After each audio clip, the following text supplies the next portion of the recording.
नमस्कार दोस्तों। आज का हमारा टॉपिक है संविधान निर्माण में डॉक्टर भीमराव अंबेडकर की भूमिका। भारतीय संविधान सभा में जितने भी लोग थे उनमें सबसे ज़्यादा पढ़े लिखे और विद्वान थे डॉक्टर भीमराव अंबेडकर।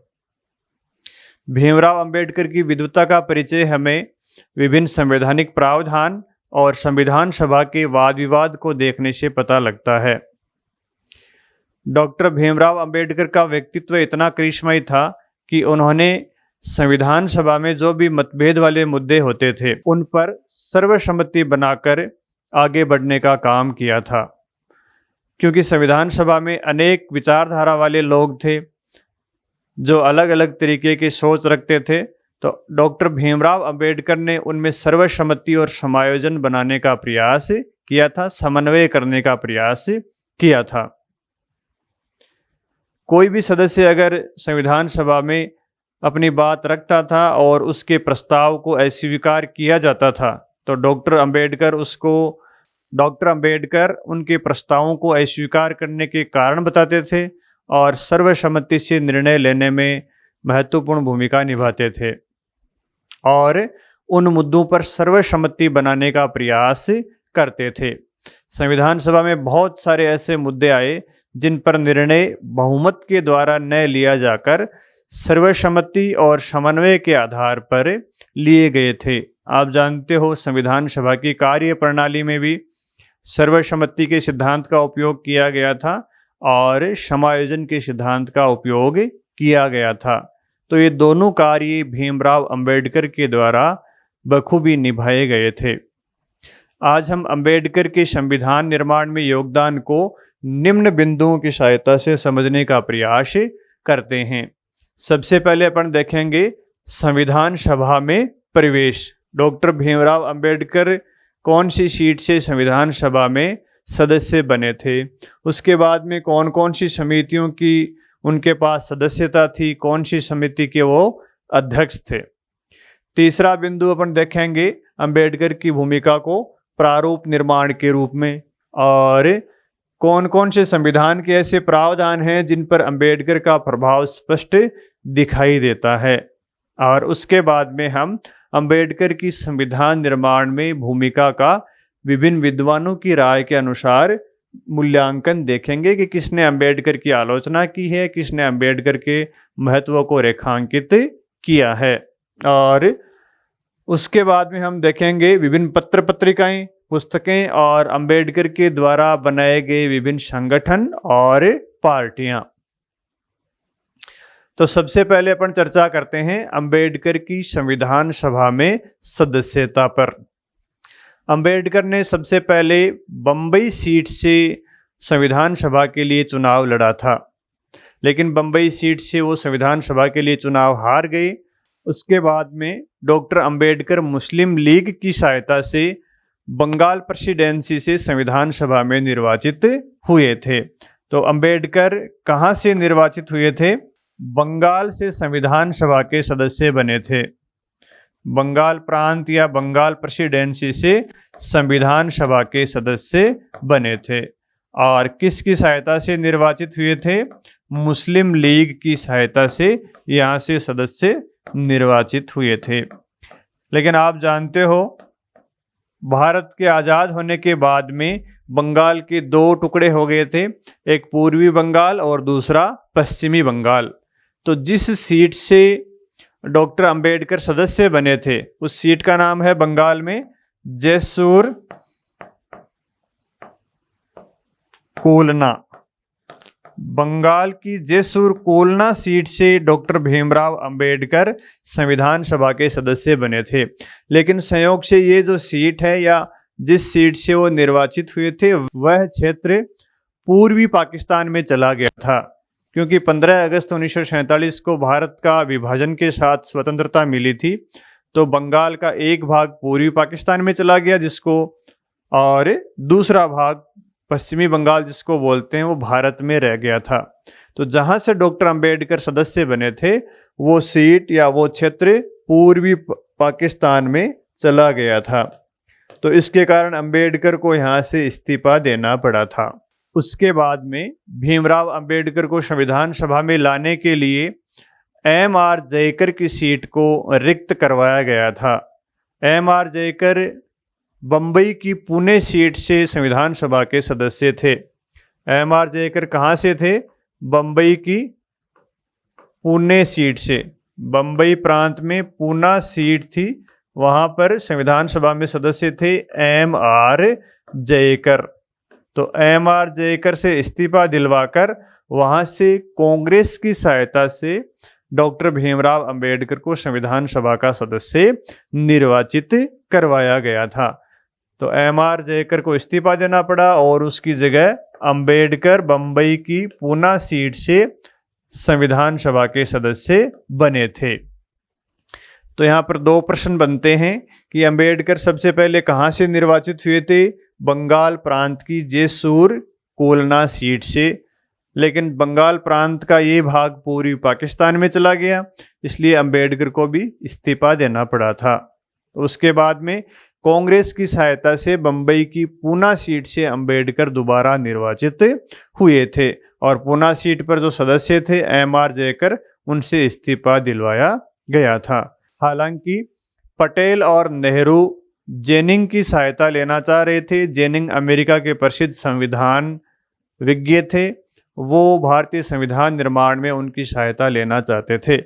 लेकिन गांधी के आग्रह पर डॉक्टर भीमराव अंबेडकर को कांग्रेस की सहायता से संविधान सभा में भेजा गया था। तो ये तो था अंबेडकर का संविधान में प्रवेश। तो ये दोनों जगह का नाम आपको ध्यान में रखना चाहिए, कई बार इसमें से सवाल पूछे जाते हैं। दूसरा बिंदु जिसकी सहायता से हम अंबेडकर की भूमिका को जानेंगे वो है समितियों की सदस्यता। अंबेडकर जिन जिन समितियों के सदस्य रहे हैं वो समितियां देखो इस प्रकार हैं। पहली है प्रारूप समिति, जिसका नाम आप कई बार सुनते हो, जिसको ड्राफ्टिंग कमेटी भी बोलते हैं, या इसको प्रारूप समिति या मसौदा समिति भी इसको कहा जाता है। कई नाम इसके हैं। प्रारूप समिति के डॉक्टर अंबेडकर अध्यक्ष थे। आप जानते हो इसमें 7 सदस्य थे। और दूसरी जो समिति है वो संघ संविधान समिति थी। इस समिति की 3 उप समितियां थी। डॉक्टर अंबेडकर उनके भी सदस्य रहे हैं। 3 समितियां कौन सी थी? देखो, संघ संविधान समिति के अंतर्गत 3 उप समितियां थी। पहली समिति थी राष्ट्रपति के निर्वाचक मंडल हेतु, राष्ट्रपति के निर्वाचक मंडल हेतु समिति एवं राष्ट्रपति के निर्वाचन हेतु, राष्ट्रपति के निर्वाचन हेतु उप समिति। ये संघ संविधान समिति की उप समिति थी। तो पहली उप समिति थी जिसके अंबेडकर सदस्य थे। दूसरी उप समिति थी केंद्रीय विधानमंडल के उच्च सदन के गठन हेतु, केंद्रीय विधानमंडल के उच्च सदन के गठन हेतु उप समिति, इसके भी अंबेडकर सदस्य थे। और तीसरी उप समिति थी जिसका नाम है संविधान संशोधन हेतु समिति, संविधान के संशोधन हेतु समिति। तो इन 3 उप समितियों के भी डॉक्टर भीमराव अंबेडकर सदस्य रहे थे। पहली उप समिति कौन सी है? यानी संघ संविधान समिति के नीचे 3 उप समितियां थी जिनके अंबेडकर सदस्य रहे थे। राष्ट्रपति के निर्वाचक मंडल हेतु एवं राष्ट्रपति के निर्वाचन पद्धति हेतु। और दूसरी है केंद्रीय विधानमंडल के उच्च सदन के गठन हेतु, कि केंद्रीय विधानमंडल का जो उच्च सदन है उसका किस प्रकार से गठन करें, उनके सदस्यों का निर्वाचन कैसे हो, कितने सदस्य हों। और तीसरी उप समिति थी संविधान संशोधन उप समिति। इस पर रिपोर्ट देने के लिए अंबेडकर को भी इन उप समितियों का सदस्य बनाया गया था। फिर आती है सलाहकार समिति। सलाहकार समिति को आप जानते हो, पटेल की अध्यक्षता में इसका गठन किया गया था और सलाहकार समिति के बारे में कैबिनेट मिशन में ही इसका उल्लेख कर दिया गया था। आप जानते हो कैबिनेट मिशन में 2 समितियों का उल्लेख किया गया था। पहली सलाहकार समिति, दूसरी राज्यों के साथ वार्ता हेतु समिति। राज्यों के साथ वार्ता हेतु समिति में देशी रियासतों का प्रतिनिधित्व कैसे होगा, इसके लिए समिति का प्रावधान किया गया था। तो सलाहकार समिति में भी कई उप समितियां थी, जैसे मूल अधिकार समिति, अल्पसंख्यक हेतु समिति। तो अंबेडकर कौन सी समिति के सदस्य थे, कौन सी उप समिति के सदस्य थे? अल्पसंख्यक हेतु बनाई गई उप समिति के सदस्य थे। अल्पसंख्यकों के लिए बनाई गई उप समिति के अंबेडकर सदस्य थे। और फिर अगली समिति आती है उद्देश्य प्रस्ताव संबंधी समिति। आप जानते हो 13 दिसंबर 1946 को भारत की भावी संविधान की रूपरेखा के लिए पंडित जवाहरलाल नेहरू के द्वारा उद्देश्य प्रस्ताव प्रस्तुत किए गए थे। तो उन उद्देश्य प्रस्तावों के बारे में प्रस्ताव तैयार करने के लिए नेहरू की अध्यक्षता में एक समिति बनी थी, जिसको उद्देश्य प्रस्ताव समिति कहते हैं। तो भीमराव अंबेडकर इस समिति के भी सदस्य थे, उद्देश्य प्रस्ताव संबंधी समिति। तो इन सारी समितियों के सदस्य भीमराव अंबेडकर थे। सबसे महत्वपूर्ण जो समिति थी वो है प्रारूप समिति। तो प्रारूप समिति का गठन हुआ था 29 अगस्त 1947 को। प्रारूप समिति के बारे में थोड़ी सी जानकारी अपन ले लेते हैं, क्योंकि प्रारूप समिति के बारे में कई बार सवाल पूछे जाते हैं। तो प्रारूप समिति का गठन कब हुआ था? प्रारूप समिति का गठन हुआ था 29 अगस्त 1947 को। नंबर 1, प्रारूप समिति में सदस्य कितने थे? प्रारूप समिति में 7 सदस्य थे। कितने सदस्य थे? 7 सदस्य, जिसमें 1 अध्यक्ष थे और 6 इसके सदस्य थे। इस प्रकार 7 इसमें सदस्य थे। प्रारूप समिति का निर्माण कार्य संचालन समिति की सिफारिश पर सत्यनारायण सिन्हा के प्रस्ताव पर किया गया था। संविधान सभा की कार्य संचालन समिति थी, के.एम. मुंशी की अध्यक्षता में। उन्होंने प्रारूप समिति के निर्माण हेतु सिफारिश की थी। उसके बाद में सत्यनारायण सिन्हा ने प्रारूप समिति के गठन हेतु प्रस्ताव संविधान सभा में रखा था। और संविधान सभा में प्रारूप समिति के सदस्य कौन कौन होंगे, इसका प्रस्ताव भी सत्यनारायण सिन्हा ने रखा था। सत्यनारायण सिन्हा के प्रस्ताव पर प्रारूप समिति का गठन किया गया था। प्रारूप समिति के अध्यक्ष का निर्वाचन हुआ था 30 अगस्त 1947 को। 30 अगस्त 1947 को प्रारूप समिति के अध्यक्ष का निर्वाचन हुआ था। ये तो थे प्रारूप समिति के गठन से संबंधित महत्वपूर्ण बातें। और प्रारूप समिति का गठन होने के बाद में प्रारूप समिति ने 141 दिनों तक प्रारूप संविधान के निर्माण हेतु बैठकें की थी। कितने दिन बैठक की थी प्रारूप समिति ने? 141 दिन। अब देखते हैं प्रारूप समिति के सदस्य कौन से थे। इससे पहले हमने संविधान निर्माण में इसको पढ़ लिया है, फिर भी एक बार देख लेते हैं। अंबेडकर इसके अध्यक्ष थे, फिर के.एम. मुंशी, ए.के. अय्यर, एन. गोपाल स्वामी अयंगर, मोहम्मद सादुल्ला, बी.एल. मित्तर, डी.पी. खेतान, ये 7 सदस्य थे। डी.पी. खेतान और बी.एल. मित्तर प्रारूप समिति के सदस्य नहीं रहे थे। डी.पी. खेतान की मृत्यु हो गई थी और बी.एल. मित्र बीमार हो गए थे, तो उनकी जगह 2 अन्य सदस्यों का मनोनयन बाद में संविधान सभा के अध्यक्ष डॉक्टर राजेंद्र प्रसाद के द्वारा किया गया था। बी.एल. मित्र की जगह ली थी माधवराव ने और डी.पी. खेतान की जगह ली थी वी.टी. कृष्णामाचारी ने।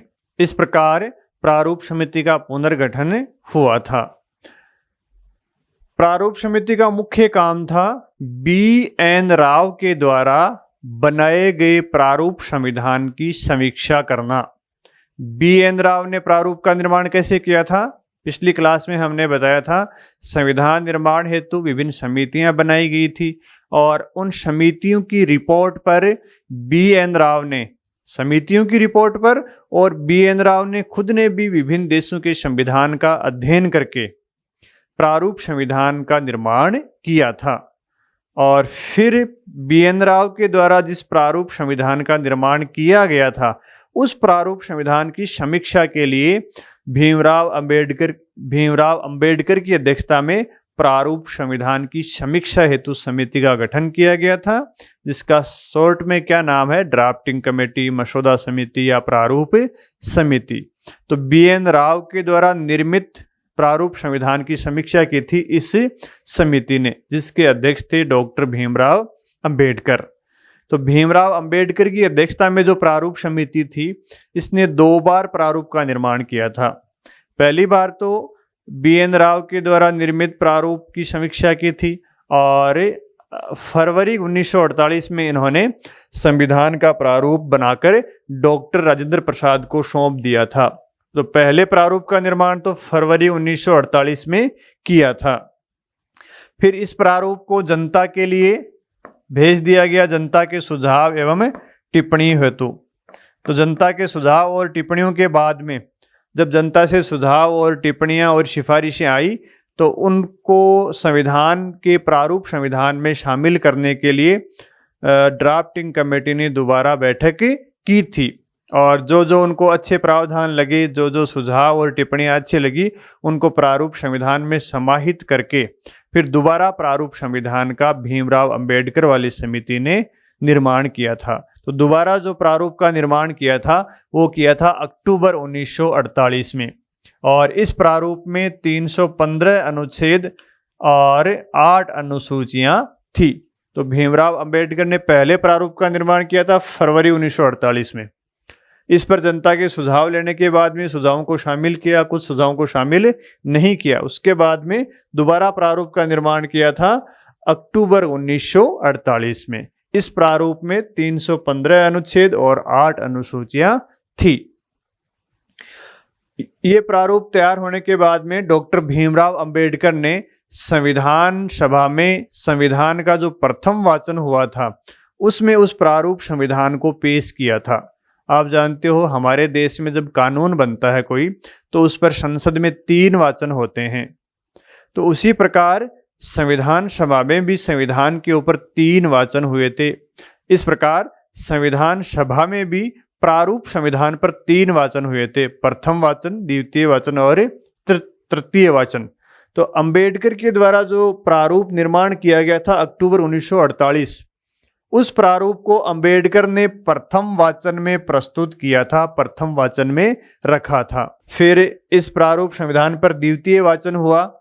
द्वितीय वाचन 15 नवंबर 1948 से लेके 17 अक्टूबर 1949 तक द्वितीय वाचन प्रारूप संविधान पर हुआ था। तो उसके बाद में तृतीय वाचन आरंभ हुआ। तृतीय वाचन आरंभ हुआ था 17 नवंबर 1949 से, जिस दिन अंबेडकर ने संविधान सभा में ये प्रस्ताव रखा था कि संविधान सभा ने जिस रूप में संविधान को स्वीकार किया है उसको पारित किया जाए।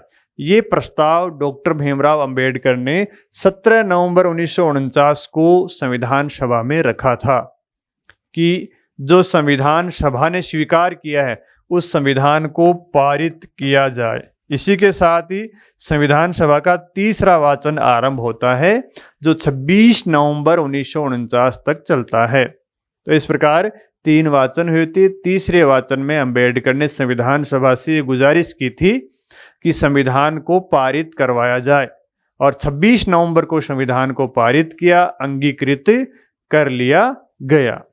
26 नवंबर 1949 को संविधान को अंगीकृत करने से एक दिन पहले यानी 25 नवंबर 1949 को डॉक्टर भीमराव अंबेडकर ने संविधान सभा में अपना ऐतिहासिक भाषण दिया था। उस भाषण में कौन कौन सी मुख्य बातें अंबेडकर ने कही थी? तो पहला तो उन्होंने संविधान सभा में जो प्रारूप समिति थी, उस प्रारूप समिति के सदस्यों का प्रशंसा की थी।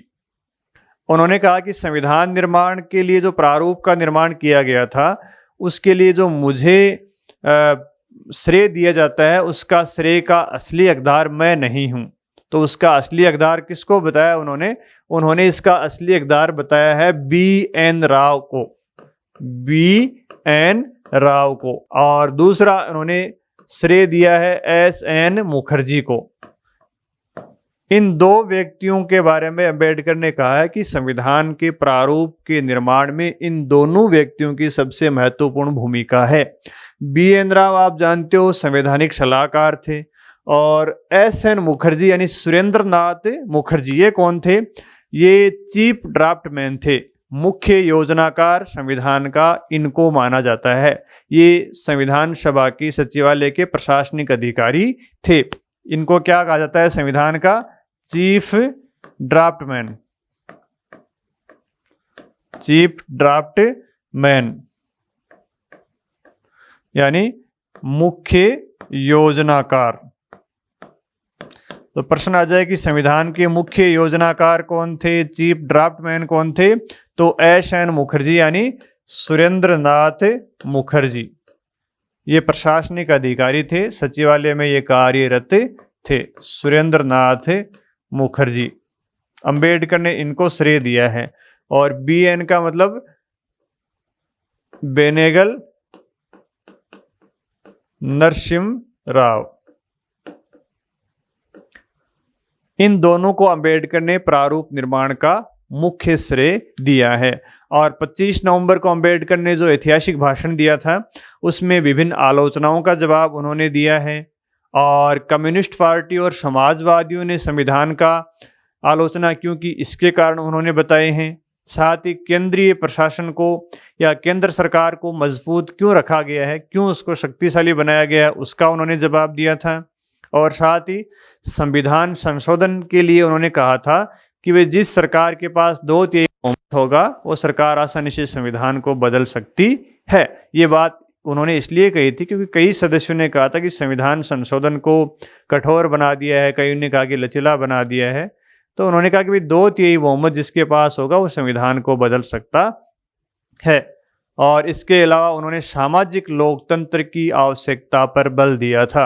अंबेडकर ने 25 नवंबर को कहा था, राजनीतिक लोकतंत्र तो स्थापित हो गया है, लेकिन सामाजिक लोकतंत्र स्थापित नहीं हुआ है। जब तक सामाजिक और आर्थिक लोकतंत्र स्थापित नहीं हो जाता, राजनीतिक लोकतंत्र काम नहीं कर पाएगा। उन्होंने बताया कि राजनीतिक लोकतंत्र कैसे स्थापित है। उन्होंने कहा कि भाई एक व्यक्ति के पास एक वोट है, इसका मतलब राजनीतिक लोकतंत्र तो है, लेकिन समाज में एक व्यक्ति का एक मूल्य आज भी नहीं माना जाता है। समाज में सामाजिक आधार पर भेदभाव और ऊंच नीच आज भी उपस्थित है, इसलिए एक व्यक्ति को समाज में एक मूल्य नहीं माना जाता है। इसलिए उन्होंने कहा कि भाई सामाजिक लोकतंत्र सबसे ज्यादा आवश्यक है।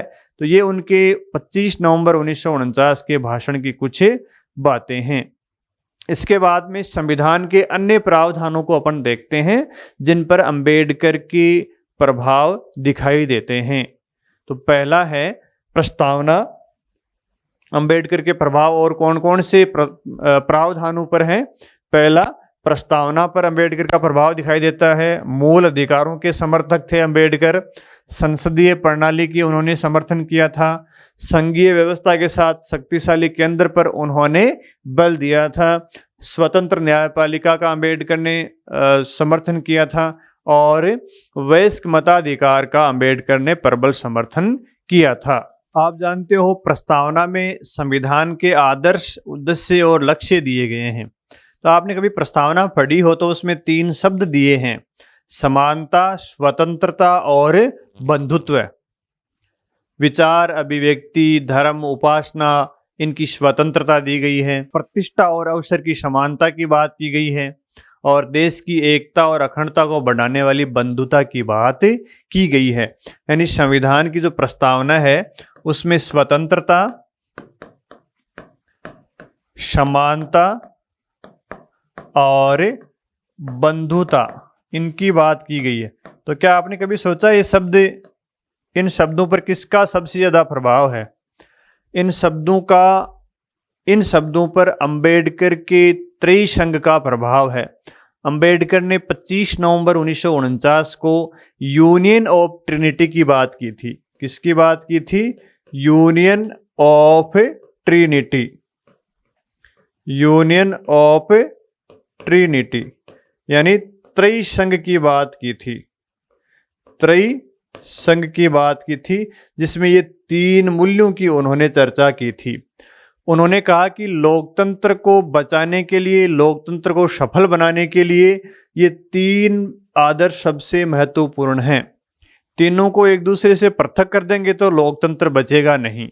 लोकतंत्र को स्थापित करने के लिए समानता, स्वतंत्रता और बंधुत्व, इन तीनों की आवश्यकता पड़ेगी, क्योंकि बिना समानता के स्वतंत्रता किसी व्यक्ति का विशेष अधिकार बन जाएगी, और स्वतंत्रता नहीं होगी, समानता होगी तो व्यक्ति के पहल करने के अधिकार पर असर पड़ेगा, व्यक्ति पहल नहीं कर पाएगा। और बंधुता के बिना समानता और स्वतंत्रता दोनों ही काम नहीं कर पाएगी। इसलिए इन्होंने समानता, स्वतंत्रता और बंधुता को क्या कहा है? यूनियन ऑफ ट्रिनिटी, त्रयी संघ। इसलिए अंबेडकर ने कहा कि तीनों की आवश्यकता है। लोकतंत्र को सफल बनाने के लिए तीनों की बहुत जरूरत है। तीनों को एक दूसरे से अलग कर देंगे तो लोकतंत्र विफल हो जाएगा। तो ये तीनों बातें कहाँ दी गई हैं? प्रस्तावना में दी गई हैं। इसका मतलब प्रस्तावना पर डॉक्टर अंबेडकर का महत्वपूर्ण प्रभाव पड़ा है। प्रस्तावना में कई शब्द अभी जोड़े गए हैं, जैसे पंथ निरपेक्षता जोड़ा गया है 42वें संविधान संशोधन के द्वारा। समाजवाद शब्द 42वें संविधान संशोधन के द्वारा जोड़ा गया है। अखंडता शब्द 42वें संविधान संशोधन के द्वारा जोड़ा गया है। अंबेडकर खुद पंथ निरपेक्ष राज्य के समर्थक थे। अंबेडकर स्टेट समाजवाद के भी समर्थक थे, यानी राज्य समाजवाद के समर्थक थे। तो अंबेडकर पंथ निरपेक्षता के समर्थक होते हुए, स्टेट समाजवाद के समर्थक होते हुए, अंबेडकर ने प्रस्तावना में पंथ निरपेक्षता और समाजवाद शब्द के जोड़ने पर आपत्ति की थी। आपत्ति अंबेडकर ने इसलिए की थी क्योंकि अंबेडकर का ये मानना था कि अगर ये शब्द नहीं जोड़ते हैं तो भी भारतीय संविधान में पंथ निरपेक्षता अंतर्निहित है। कैसे अंतर्निहित है? आप अनुच्छेद 14 को देख लीजिए, विधि के समक्ष समानता है। आप अनुच्छेद 15 को देख लीजिए, सामाजिक समानता स्थापित की गई है, धर्म के आधार पर भेदभाव किया ही नहीं गया है। आप 16 देख लीजिए अनुच्छेद, नौकरियों में धर्म के आधार पर भेदभाव है ही नहीं। आप अनुच्छेद 25 से 28 देख लीजिए, सभी को धार्मिक स्वतंत्रता दी गई है। इसका मतलब है कि संविधान में पंथ निरपेक्षता का मूल्य अंतर्निहित है। इसलिए अंबेडकर ने पंथ निरपेक्षता शब्द को जोड़ने पर आपत्ति की थी। और दूसरा जो प्रस्तावना में शब्द है समाजवाद, उसके लिए भी अंबेडकर ने आपत्ति की थी। अंबेडकर खुद समाजवाद के समर्थक थे। उन्होंने स्टेट समाजवाद, स्टेट सोशलिज्म की बात की थी। तो उन्होंने कहा कि अनुच्छेद 39 बी और सी, अनुच्छेद 39 बी और अनुच्छेद 39 सी, ये दोनों समाजवादी राज्य की स्थापना करते हैं। तो शब्दों को जोड़ने से कोई फर्क नहीं पड़ना चाहिए। तो इस प्रकार प्रस्तावना पर हमें अंबेडकर के प्रभाव दिखाई देते हैं। दूसरा जो बिंदु है मूल अधिकार, मूल अधिकारों पर भी अंबेडकर का काफी प्रभाव हमें दिखाई देता है। कई बार हम कहते हैं कि भारतीय संविधान तो उधार का थैला है। तो आपने कभी मूल अधिकार देखे होंगे। मूल अधिकार में कुएं, बावड़ी, दुकान, सार्वजनिक मनोरंजन के स्थल, स्नानागार, इनका भी नाम लिखा गया है। आपने कभी सोचा है इनका नाम क्यों लिखा गया है? क्या ये नाम अमेरिका के संविधान में है? क्या ये नाम ब्रिटेन के संविधान में है? क्या ये नाम 1935 के भारत सरकार अधिनियम में है? नहीं है। ये सारे की सारे जो प्रावधान है डॉक्टर अंबेडकर के द्वारा जोड़े गए हैं। अंबेडकर ने अपने जीवन में सामाजिक आधार पर इन स्थानों पर भेदभाव को झेला है। इसलिए उन्होंने सामाजिक भेदभाव को समाप्त करने के लिए भारतीय संविधान के मूल अधिकारों में ये शब्द जोड़े हैं। और अंबेडकर ने मूल अधिकारों में समानता का मूल अधिकार भी दिया है, स्वतंत्रता का मूल अधिकार दिया है, और अस्पृश्यता को खत्म करने का मूल अधिकार बनाया है। अस्पृश्यता को तो दंडनीय अपराध घोषित किया है। तो ये सारी बातें कहाँ स्थित हैं? मूल अधिकार में हैं। और आपने कभी ध्यान से देखा होगा, मूल अधिकार में सामाजिक समानता स्थापित करने की भी बात की गई है और लैंगिक समानता स्थापित करने की भी बात की गई है, क्योंकि अंबेडकर महिलाओं के बड़े समर्थक थे, महिला अधिकारों के प्रति बहुत ही सजग थे। उन्होंने 1951 में जब वो कानून मंत्री थे तो हिंदू कोड बिल को भी संसद में पेश किया था। हालांकि वो पास नहीं हो पाया और नेहरू के साथ उनके मतभेद होने के कारण उन्होंने कानून मंत्री से इस्तीफा दे दिया था। लेकिन भारतीय संविधान को आप देखोगे तो लैंगिक आधार पर भेदभाव करने की मनाही की गई है। अनुच्छेद 15 देख लो, 16 देख लो। सामाजिक आधार पर भेदभाव करने की मनाही की गई है। तो ये सारे प्रभाव अंबेडकर के ही हैं। अंबेडकर ने आरक्षण के प्रावधान भी जोड़े हैं। आरक्षण कहाँ दिया गया है? नौकरियों में और राजनीति में आरक्षण। भाई अनुच्छेद 15-16 किसकी बात करते हैं? आरक्षण की बात करते हैं। तो आरक्षण के प्रावधान अंबेडकर के कारण ही जोड़े गए हैं। नौकरियों में और राजनीतिक रूप से भी आरक्षण दिया गया है। राजनीतिक रूप से आरक्षण कहाँ दिया गया है? लोकसभा और विधानसभा की सीटों पर। लोकसभा और विधानसभा में SC ST को आरक्षण दिया गया है और नौकरियों में आरक्षण दिया गया है SC और ST को, और बाद में OBC को भी आरक्षण दे दिया गया है। अभी EWS को भी आरक्षण दे दिया गया है। तो ये जो आरक्षण का जो मुद्दा है ये अंबेडकर ही लाए थे। अंबेडकर ने खुद ने कहा है कि मैं संविधान सभा में इसीलिए आया था ताकि दलित अधिकारों की रक्षा कर सकूं। लेकिन यहाँ तो संविधान सभा ने मुझे इतना सम्मान दे दिया कि मुझे ड्राफ्टिंग कमेटी का अध्यक्ष भी बनाया है। तो इसको देखकर मैं बहुत ही अभिभूत हूँ। यह भी अंबेडकर ने अपने उद्गार 25 नवंबर 1949 को प्रकट किए थे। तो मूल अधिकारों पर अल्पसंख्यकों के अधिकारों की रक्षा की गई है। अंबेडकर ने भाषाई और धार्मिक आधार पर जो अल्पसंख्यक हैं उनकी सांस्कृतिक, शैक्षिक और धार्मिक अधिकारों की रक्षा अनुच्छेद 29 और 30 में की है। तो अंबेडकर को जब पूछा गया था कि अंबेडकर महोदय आप ये बताइए, आपको भारतीय संविधान में सबसे महत्वपूर्ण अनुच्छेद कौन सा लगता है, सबसे महत्वपूर्ण पार्ट कौन सा है? तो उन्होंने किसका जवाब दिया था? उन्होंने कहा कि अनुच्छेद 32 भारतीय संविधान की हृदय और आत्मा है। तो अंबेडकर ने अनुच्छेद 32 को सबसे महत्वपूर्ण पार्ट माना था। अंबेडकर ने अनुच्छेद 32 को क्या कहा था? भारतीय संविधान का हृदय और आत्मा कहा था।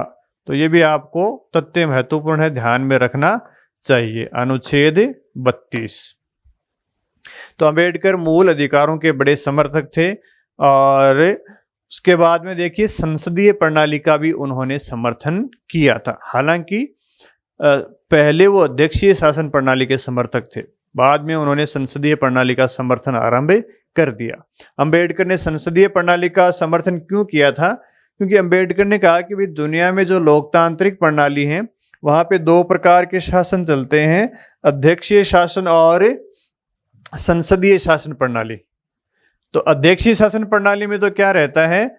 सरकार का स्थायित्व सुनिश्चित रहता है। अध्यक्षीय में तो क्या रहता है? स्थायित्व, और यानी सरकार का कार्यकाल क्या रहता है? स्थायी रहता है। और संसदीय शासन प्रणाली में क्या महत्वपूर्ण रहता है? उत्तरदायित्व। तो उन्होंने कहा कि हम किसका चुनाव करेंगे? उत्तरदायित्व का चुनाव करेंगे। स्थायित्व से हमें मतलब नहीं है। और उत्तरदायी शासन प्रणाली कौन सी होती है? संसदीय शासन प्रणाली होती है। इसलिए अंबेडकर संसदीय शासन प्रणाली के समर्थक बन गए, क्योंकि अंग्रेजों का भारत पर शासन तो था ही, लेकिन अंग्रेज उत्तरदायी नहीं थे। तो इसलिए उत्तरदायित्व का चुनाव किया गया और भारत के लिए संसदीय शासन प्रणाली को अपनाया गया था। तो अंबेडकर संसदीय शासन प्रणाली के बड़े समर्थक थे। और अंबेडकर और गांधी के बीच में पंचायती राज को लेकर मतभेद थे। गांधी जी पंचायती राज को शक्ति की प्रमुख इकाई मानते थे, शासन का प्रमुख केंद्र मानते थे। अंबेडकर पंचायती राज के घोर विरोधी थे। अंबेडकर पंचायती राज के विरोधी इसलिए थे क्योंकि पंचायती राज गांव में कार्य करता है और अंबेडकर गांवों को आलसीपन और उदासीनता के अड्डे मानते हैं। इसलिए अंबेडकर ने SC/ST के जो भी प्रावधान हैं वो सारे केंद्र सरकार को सौंपे हैं।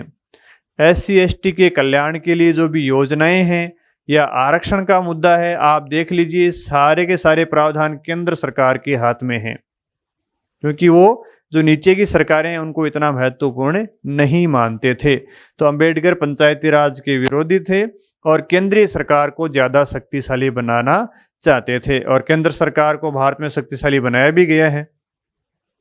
और अंबेडकर संघीय शासन प्रणाली के भी समर्थक थे। उन्होंने भारतीय संविधान के बारे में टिप्पणी करते हुए कहा भी है कि हालांकि राज्यों से कुछ शक्तियां केंद्र सरकार कभी कभी छीन लेती हैं, लेकिन भारतीय संविधान क्या है? परिसंघात्मक संविधान है। क्या कहा था अंबेडकर ने? भारतीय संविधान क्या है? परिसंघात्मक संविधान है। यानी भारतीय संविधान को अंबेडकर ने संघात्मक ही माना है और उसमें केंद्र को शक्तिशाली बनाया गया है।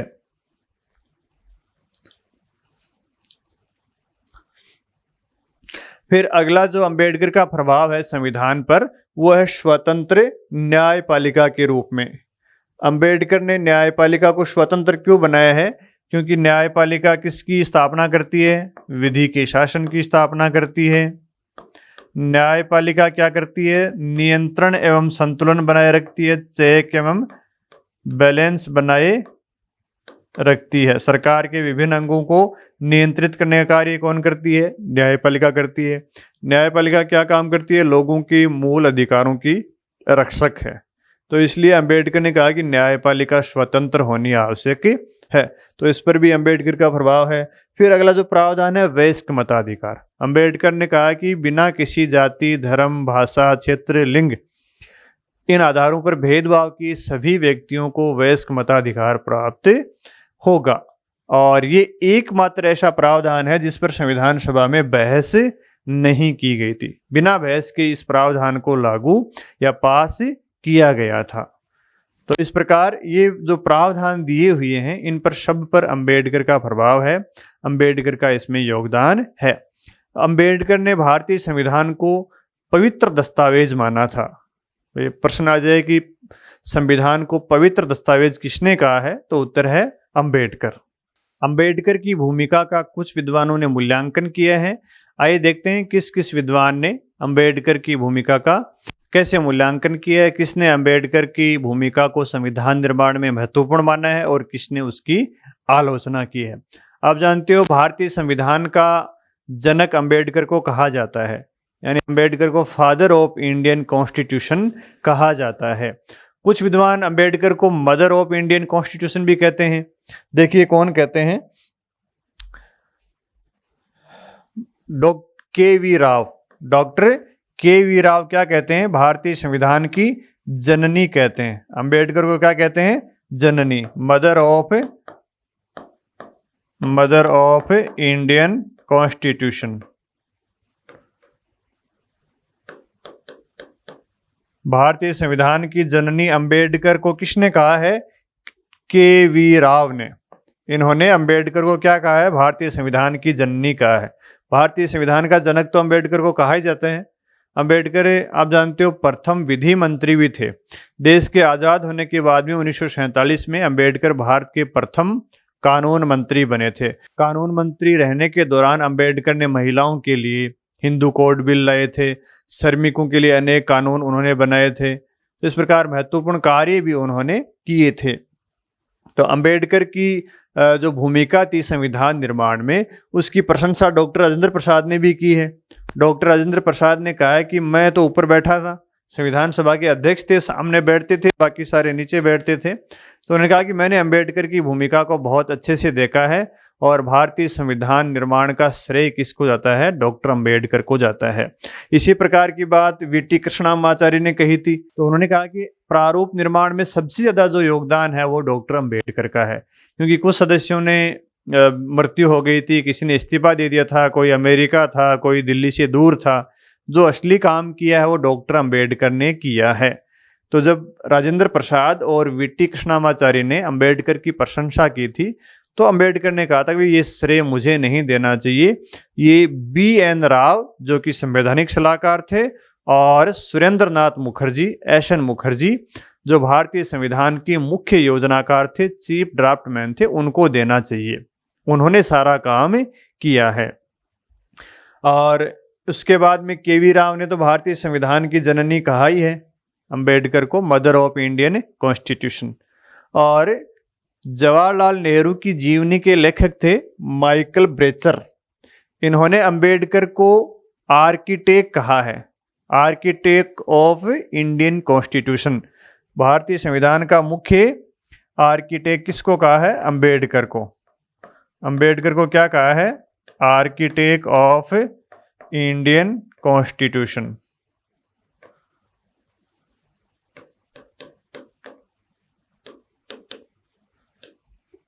ये किसने कहा है? माइकल ब्रेचर ने कहा है। माइकल ब्रेचर कौन थे? नेहरू की जीवनी के लेखक थे। KV राव ने अंबेडकर को जननी कहा है। अंबेडकर को आधुनिक भारतीय मनु कहा ही जाता है, भारतीय संविधान का जनक कहा ही जाता है। और ये दो भी आपको ध्यान में रखने चाहिए। गांधी जी और अंबेडकर के बीच में काफी मतभेद थे विभिन्न मुद्दों को लेकर, विभिन्न विषयों को लेकर, लेकिन गांधी जी ने अंबेडकर को संविधान सभा में भेजने का निर्णय किया था और गांधी ने अंबेडकर की भूमिका का प्रशंसा भी उन्होंने की थी। तो गांधी जी भी अंबेडकर की भूमिका के प्रशंसक माने जाते हैं, हालांकि दोनों के मध्य वैचारिक मतभेद था। उसके बाद में अंबेडकर की भूमिका को कम किसने आंका है? ये भी महत्वपूर्ण है। आपने ग्रेनविल ऑस्टिन का नाम सुना होगा। ग्रेनविल ऑस्टिन, इन्होंने भारतीय संविधान पर एक पुस्तक भी लिखी है, Indian constitution A corner stone of nation. ये पुस्तक ग्रेनविल ऑस्टिन ने लिखी है। भारतीय संविधान एक देश की आधारशिला। आपको अंग्रेजी में इसका नाम ध्यान में रखना चाहिए। पुस्तक का नाम क्या है? Indian constitution A cornerstone of nation, ये इनकी पुस्तक का नाम है। इस पुस्तक में ग्रेनविल ऑस्टिन ने अंबेडकर की भूमिका को कमतर माना है। ग्रेनविल ऑस्टिन ने कहा है कि अंबेडकर नहीं होते तो भी संविधान बनता। मुख्य भूमिका इन्होंने नेहरू, पटेल, राजेंद्र प्रसाद और मौलाना अब्दुल कलाम आजाद को मुख्य भूमिका के रूप में श्रेय दिया है। अंबेडकर को इन्होंने ज्यादा श्रेय नहीं दिया है। ग्रेनविल ऑस्टिन वही व्यक्ति हैं जिन्होंने भारतीय संविधान सभा के बारे में कहा था कि संविधान सभा ही कांग्रेस है और कांग्रेस ही संविधान सभा है। संविधान सभा एक दलीय देश में एक दलीय निकाय है। और इन्होंने संविधान सभा के बारे में यह भी कहा था कि संविधान सभा भारत की लघु झांकी है, इंडिया इन माइक्रोकोस्म है। ये सारी बातें ग्रेनविल ऑस्टिन ने कही थी। और एक और विद्वान थे जिन्होंने अंबेडकर की जो अध्यक्षता में समिति थी उस पर कटाक्ष किया है, जिनका नाम है नजीरुद्दीन हसन। नजीरुद्दीन हसन ने जो ड्राफ्टिंग कमेटी थी उसको क्या बोला है? ड्राफ्टिंग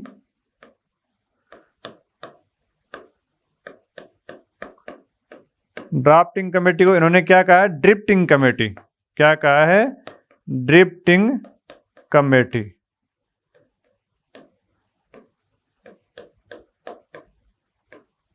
नजरुद्दीन हसन ने जो मसौदा समिति थी, प्रारूप समिति थी, उसको क्या कहा है? ड्राफ्टिंग कमेटी को क्या कहा है? Drifting committee. यहाँ पे देखो ए है और यहाँ पे आई है, यानी अपवहन समिति, या इसका दूसरा नाम इन्होंने कहा विषयांतर समिति हिंदी में बोल सकते हैं।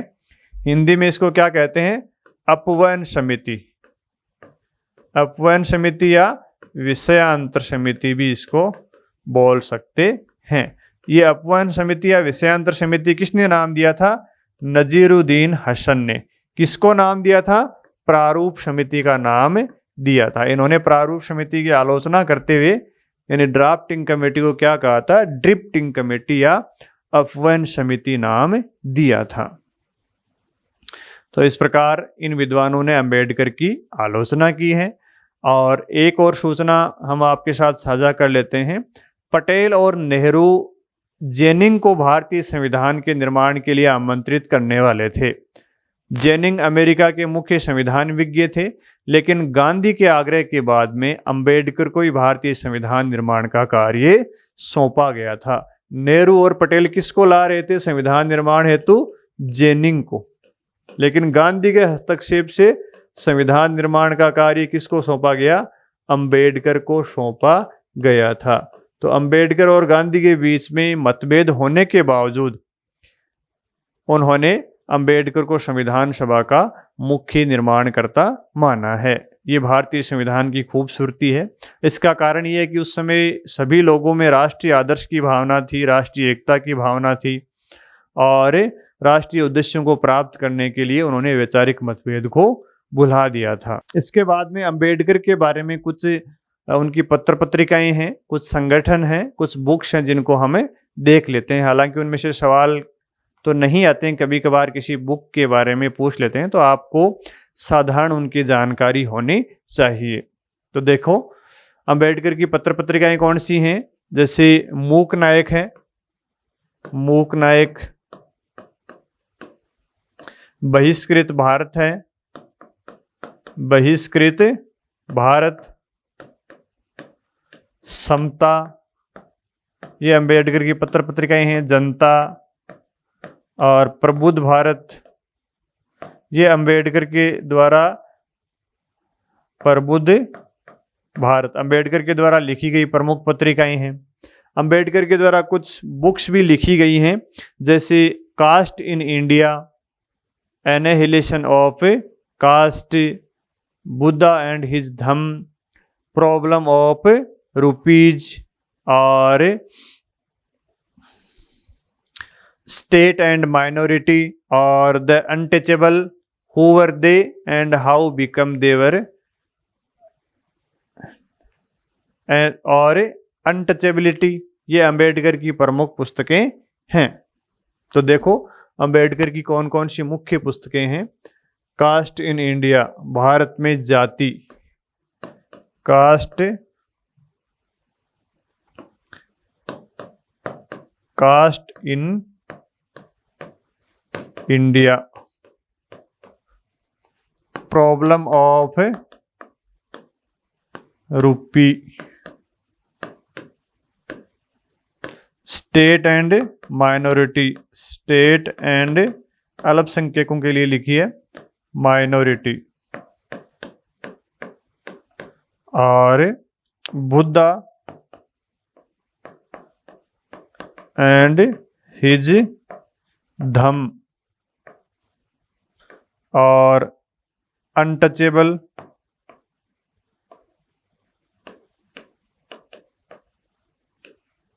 who were they and how they were become untouchable, ये अंबेडकर की पुस्तक का नाम है। और एक पुस्तक है एनिहिलेशन ऑफ कास्ट, जाति का विनाश, एनिहिलेशन ऑफ कास्ट, ये अंबेडकर की प्रमुख पुस्तकें हैं जिनके बारे में आपको जानकारी होनी चाहिए। Caste in India, problem of rupee, state and minority, Buddha and his Dhamma, untouchable, who were they and how they were become untouchable, यानी अछूत कौन है, वो कैसे अछूत बने, और एनिहिलेशन ऑफ कास्ट यानी जाति का विनाश, प्रॉब्लम ऑफ रूपी, रुपये की समस्या, ये सारी पुस्तकें अंबेडकर के द्वारा लिखी गई थी। इसके अलावा अंबेडकर के द्वारा कुछ संगठन बनाए गए थे, कुछ राजनीतिक दल भी उनके द्वारा बनाए गए थे, तो उन पर भी हम थोड़ी सी चर्चा कर लेते हैं। अंबेडकर के द्वारा सबसे पहले 1924 में एक संगठन बनाया गया था, बहिष्कृत हितकारिणी सभा। बहिष्कृत हितकारिणी सभा का निर्माण अंबेडकर के द्वारा 1924 में किया गया था। उसके बाद में 1930 में डिप्रेस्ड क्लास फेडरेशन का निर्माण किया गया था। डिप्रेस्ड क्लास फेडरेशन, इसका निर्माण अंबेडकर के द्वारा 1930 में किया गया था। 1936 में अंबेडकर के द्वारा इंडिपेंडेंट लेबर पार्टी का निर्माण किया गया था।